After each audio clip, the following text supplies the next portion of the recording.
وایسا خانم نرو جایی نرو اگه لازم نیست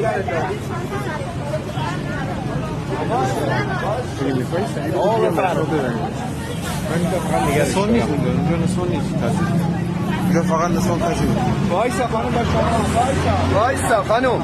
اگه میخوای اذیت نشی وایسا آقا بفرمایید شما دارین درسی قانون میکنید شما قانون رو باید رعایت کنید اجازه ندید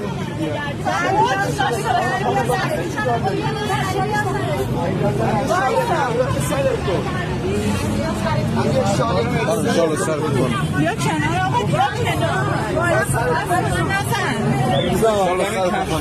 اگه چه پانزاشتم من حکم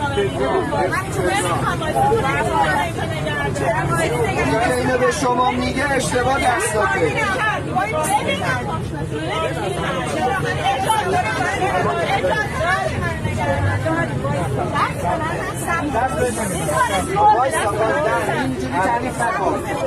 آقا من میخوام راه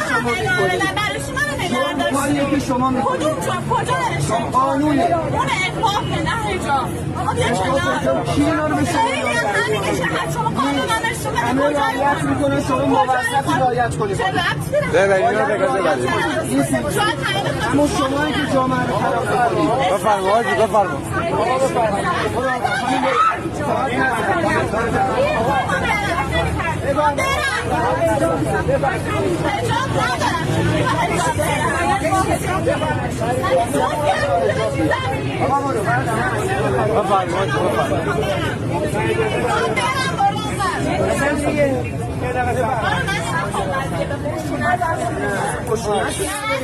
اینجا ایرانه من هر جور بخوام میام شما نمیتونید مثل قانونی که واسه من اینجا نگه دارید داره میخورید بایستانی که چی نداره